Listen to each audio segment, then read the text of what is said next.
Welcome to My Business Matters, the Michigan Chamber podcast.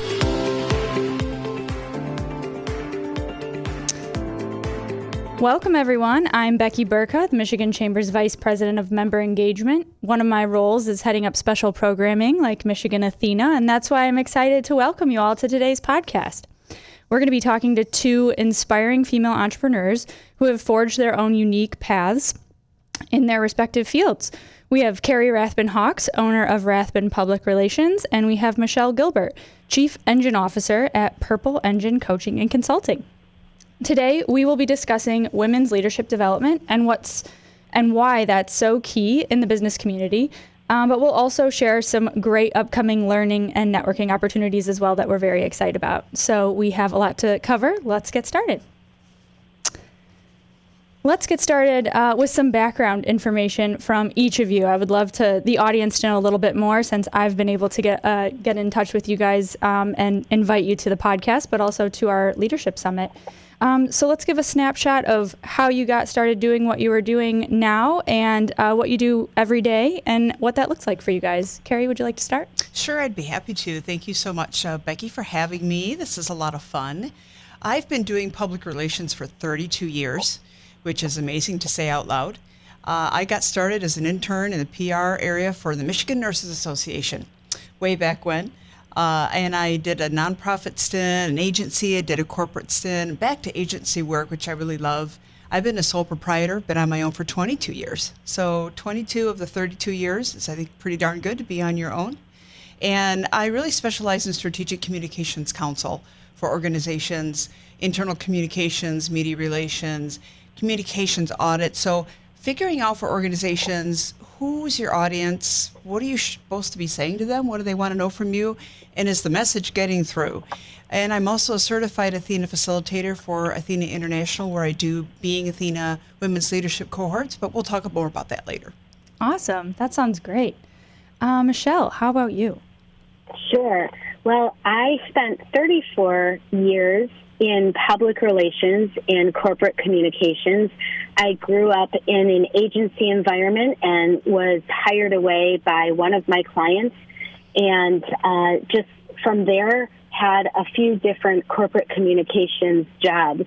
And throughout my career, the most gratifying part has always really been helping others find their voice and build their confidence so that they could advance their careers. So last year, I started a year-long journey to become certified as a professional coach. And I walked away from corporate America at the beginning of this year to start Purple Engine Coaching and Consulting. And now I help young professionals in particular, but really all professionals, navigate new challenges that they face in the business world so that they can achieve their own professional aspirations with confidence. Excellent. Two female business owners, right? Yeah. Excellent. So I guess let's start with what would you say the biggest barriers may have been in your career, whether they're gender related or not, and how have you overcome them? Or conversely, what's the biggest boost or factor that helped you leap forward? I think for me, for Carrie, I felt like I had a lot of support along the way. I had almost all women bosses and mentors, or worked with.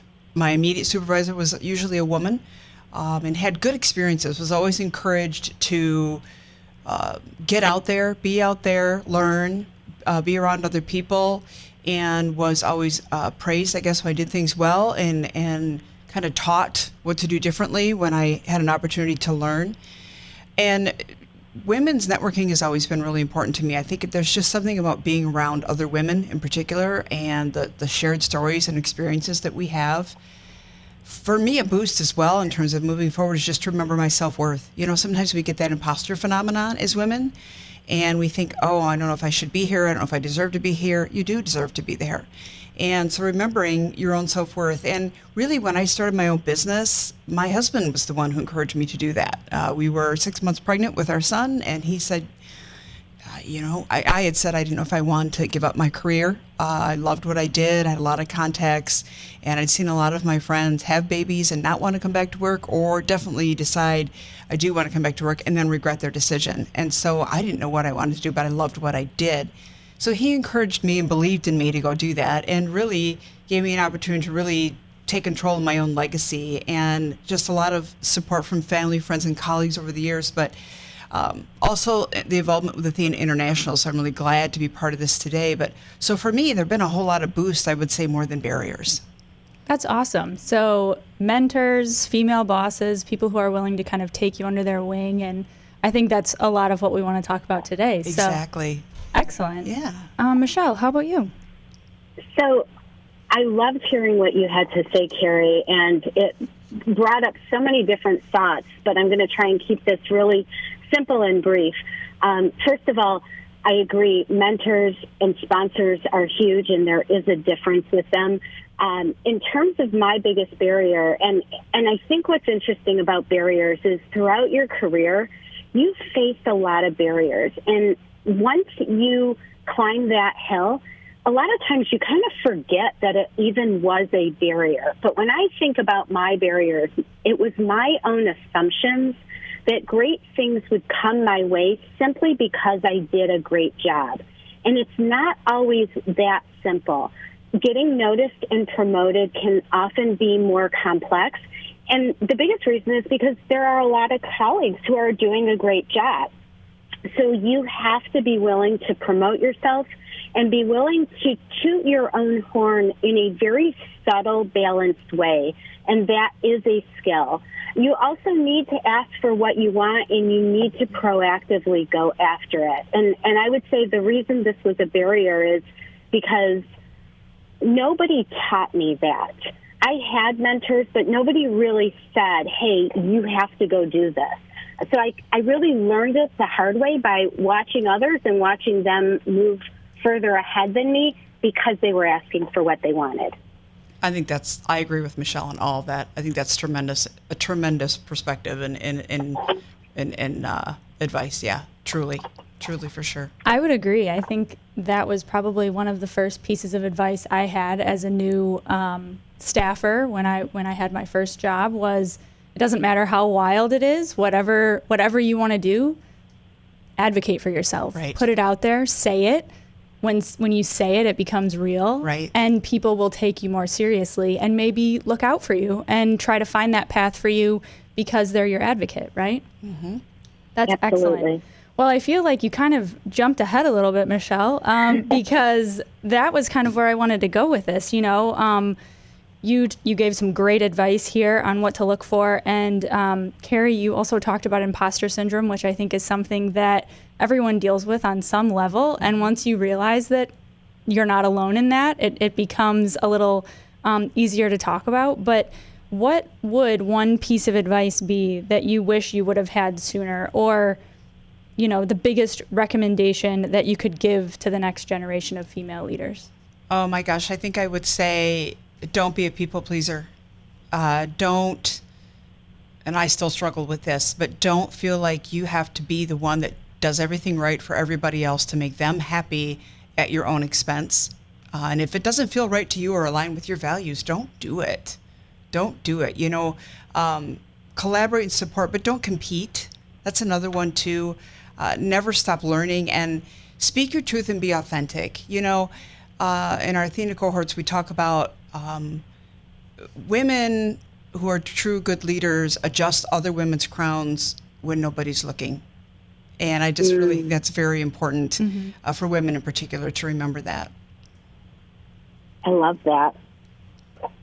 Well, and that also is one of the Athena principles, right? Fostering collaboration and building those relationships and advocating fiercely. Absolutely. Right? Yep. You've hit on several. You're doing well. You're getting Yeah. Michelle, what about you? I know you just gave a ton of advice, but is there maybe one silver bullet that you didn't already hit that that you would share with future female leaders? Yes, absolutely. What I want people to understand is that there are many different paths that you can take to fulfill your professional aspirations. And that journey to career advancement very rarely looks like a straight arrow up. I think a lot of times younger professionals see their leaders, whether they're VPs or directors or presidents or entrepreneurs that started their own company, and they just assume that they had it easy the whole way. And that is not the case at all. Sometimes that line flattens out, and sometimes it can even dip down, and you need to take a demotion in order to move back up. So I believe that understanding this can help you set realistic expectations and better manage your career.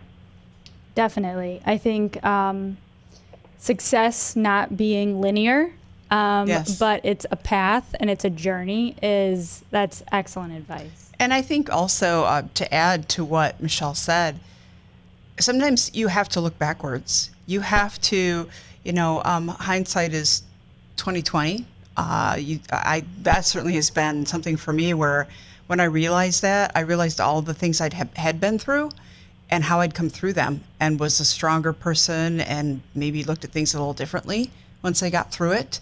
And that is, I think, a good piece of advice. Another one that I would have for people is that it's just, you sometimes have to look backwards to go forward. Right. Self-reflection isn't scary. Yeah. Yeah, for sure. Yeah. Well, I am so excited to have the two of you joining us at our second annual Athena Leadership Summit coming up in September. We are nearly sold out too, so I will say excellent. for the audience, if you're interested, definitely buy your tickets now.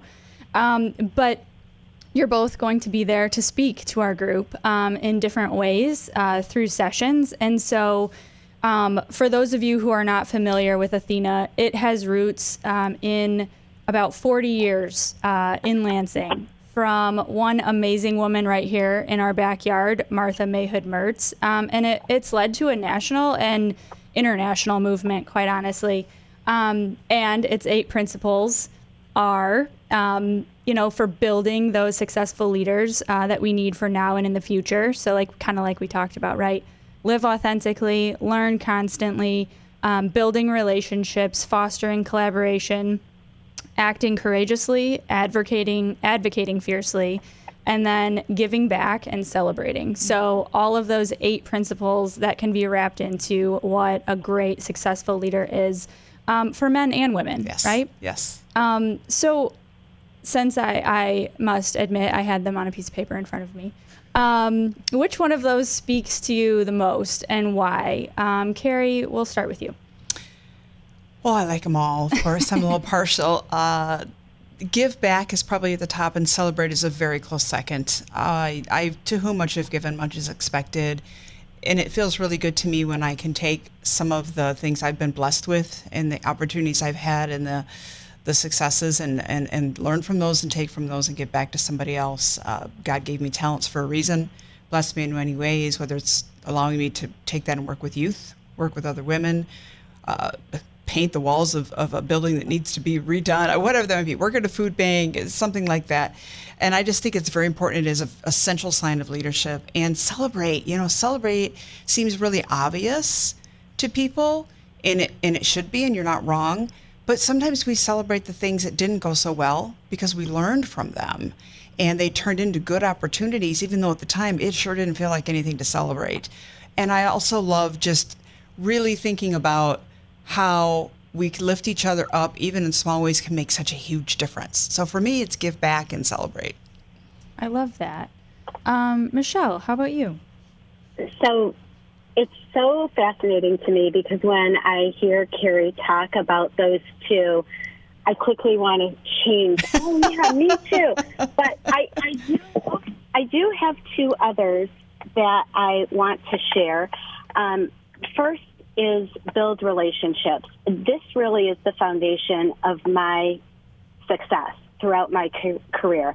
I've never gotten a job by blindly applying. I've always gotten jobs through relationships because people like to do business with individuals whom they trust. And I believe that I've been successful because of my ability to build and nurture meaningful relationships. And the nurture part is really, really important.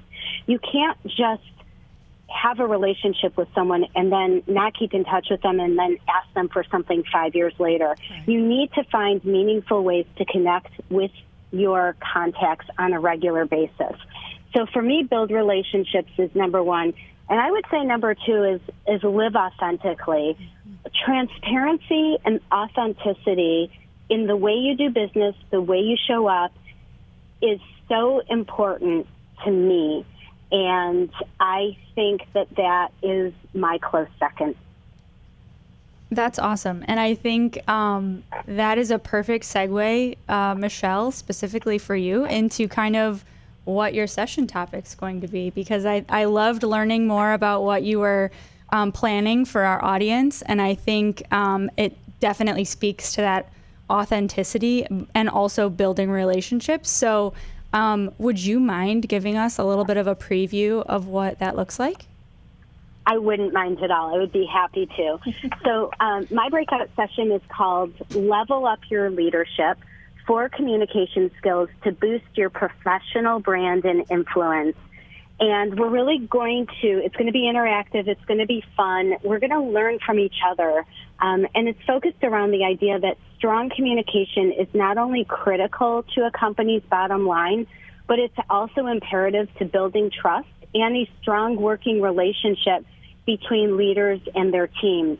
So in this breakout session, we're going to actively discuss 4 skills to help participants boost their leadership strength.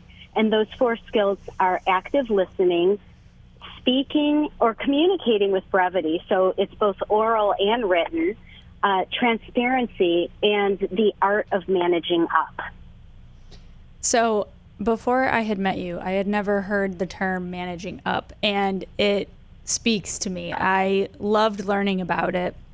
Would you mind sharing a little bit more about what that looks like?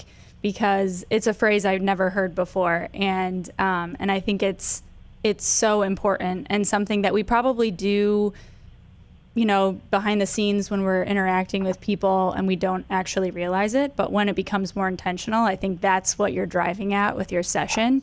Sure. So would you mind sharing a little bit more about that? No, and many people, managing up is a term that people assume, well, it's brown-nosing your boss, or it's, why do I have to adjust my style to my boss? Why don't they adjust their style to me?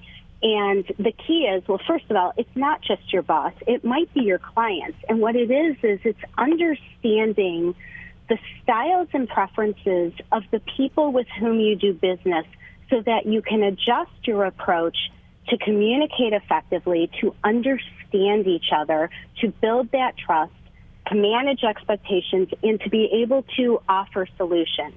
And it doesn't matter what level you are in your career. Even vice presidents have bosses. So we all are managing up in one way or another. And there are so many different ways to do it. And a lot of it is really built around communication and just being able to communicate authentically and transparently and getting your message across in a respectful and mindful way. Mm-hmm. And I think that's so important for managing up, in terms of working with maybe a boss or a client, but also understanding that when you have people who report to you as well, right? Because they're trying to figure out what that looks like for them. Right. And I think that's why I love it so much, because it can apply to anyone, wherever you are in your career or, whatever position you hold. So thank you, Michelle. You're welcome. Carrie, would you mind giving us a little preview? Not at all. Mine is entitled Ignite, Amplify, and Celebrate, the Athena International Leadership Institute.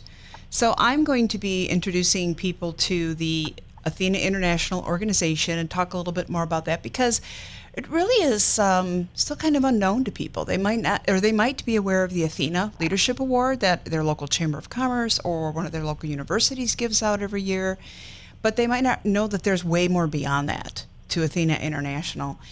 And we're going to walk through those 8 principles of enlightened leadership in the Athena leadership model that you touched on when you read them off earlier, Becky, and share how Michigan ATHENA, my Athena, through the Chamber, is putting the mission of Athena International into action for women and their allies in the state. So allies, refer to men or people who perhaps identify otherwise, but they believe in supporting women, and they want to walk right hand in hand with women in terms of leadership. And so we're going to talk about that as well in my session. We're going to talk about Big Athena leadership cohorts as well, and the fact that they bring a very empathy-based, compassionate, inclusive leadership culture to an organization and to an individual. Going through this cohort is a very personal, introspective journey that's really different for each participant. There is no one size fits all. It's not a do X, Y, and Z and you're going to be the best leader and take that back to your organization, have everybody else duplicate it, and it's going to be the best ever. It's not that at all. We really meet people where they are, and we take and do a deep dive into those 8 leadership principles. And we put that together with the results of your predictive index assessment, which each participant takes. And that shows how you're hardwired as a leader, what your leadership style assets tend to be from a hardwired standpoint. But we also see from that index assessment what you're trying to be or who you're trying to be as a leader and how you're perceived. So we look at all of those things and we put them together with these 8 principles. And over the course of the 10 weeks of the course, we're going really down into those and doing a series of breakouts and just really sharing stories, getting very vulnerable, being very authentic. And it is a very transformative experience to do these cohorts. And we're going to talk a little bit about that at the session as well, kind of under the umbrella of what is Athena International and its Leadership Institute, because there's way more to it than that. I mean, they're doing things with girls, they're doing things with men, they're doing things with young adults, women in technology specifically. There's a whole lot going on there at Athena International. And I'm so excited to bring all of that information to our Leadership Summit, talk a little bit more about what Athena International is and what those offerings are. Personally, I'm excited to go through the Being Athena cohort in the fall. Yes. Starting, I think, around the time of our summit, actually. Yeah. So I'm personally very excited to be a part of that. And I am selfishly wanting to share all of that with everyone at the leadership event, too, because I can. So I am very excited for both of you to be able to share this information with our attendees and joining us on September 25th at the University Club in Lansing. So before we close, I'd like to offer you guys an opportunity to share any last thoughts. So Carrie, Michelle, why would someone check out Michigan ATHENA no matter where they are in their careers, and what does that look like? Do you want me to go first? Sure, go for it. Yeah. Sure. Well, first of all, after hearing Carrie speak, I'm like, okay, hopefully our breakout sessions aren't at the right time so I can attend Carrie's. I thought the same thing about yours, Michelle. Well, we'll have to get together later and share what we know. Yes. But I think that this conference is such a tremendous opportunity to leverage the power of everything Michigan ATHENA offers. It's relationship building, it's networking, it's learning. And what I want to tell anybody who is on the fence about going is I understand it can feel intimidating to take a leap and go to an event where you may not know anyone. And I would challenge you to reframe that thought and ask yourself what opportunity might present itself to make a meaningful connection if you go. What do you have to lose? I'm so excited to be at this conference and to make new connections. And I don't know if I will know anyone there, and I'm okay with that because I think that I'm putting the learning first, and if I can make some great connections, that'll be a plus. It is a chance to invest in yourself. It's a chance to take a few hours and come in, and I think Michelle's exactly right. You may not know anyone, but you will by the time you leave. And it is amazing how welcoming people can be. And I still have that introverted part of me too. For as much as I can be extroverted, it is not the leading element of my profile as a person. But something good always comes of it. When I feel really nervous going into a situation, I usually end up finding somebody I do know I didn't expect to, or I end up making a connection that turns into a friendship or a partnership or a client or something like that. But when you get involved with anything related to Athena International and the programs that the Michigan Chamber has to offer, you are investing in yourself. You're contributing to cultivating and elevating women leaders, which is essential to realizing a balance in leadership voices worldwide. You're contributing to establishing gender parity and equality, which is desperately needed. The World Economic Forum tells us that we are 132 years away from having gender parity. Wow. In this world, which is just not okay. So we have to do something about it. And so come and be part of transforming the next generation of women leaders. Thank you. Wow. I couldn't have said it better myself. Both of you. And I think, you hit the nail on the head. Last year we had a sold out crowd. This year we're anticipating the same. We're a few months away and we only have a few tickets left. So we're seeing that energy coming back for our second year here.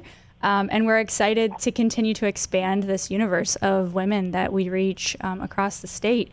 We definitely invest in this group just because of how excited they are to engage with us, right? And this universe is probably one of the fastest growing cohorts that we have here at the Michigan Chamber Foundation. And we just very much enjoy the programming and kind of pulling all of that together. So I am so excited to have you two joining us in September. Well, there's a hunger for it. There is a hunger for it out there. I've come to be involved in a number of women's networking organizations since I started doing the cohorts. And I'll tell you, there's just never any shortage of conversation and women who find so much common ground. And there's just really a thirst for it. So good for you for doing this because, it's welcomed and it's needed. And I'm glad to hear that it's almost sold out. That's great. Yeah, we're very excited. And I think the fact that it is almost sold out is a true testament to the demand for outstanding programming and bringing women together. Yep. Well, we are excited to bring this programming to Michigan professionals and men and women. We do have men attending as well, so any men listening, don't be afraid to come alongside some of your female colleagues, but we would love to have anyone willing to hear the conversations and be a part of it. So with that, we are definitely out of time. We talked a little bit too long, but I'm not sad about it. So a very special thank you to Carrie and Michelle for sharing your time, talents, and passion today. And thank you to all who are listening. Make sure you tune in to our next episode and subscribe or like our podcast for easy notifications. Until then.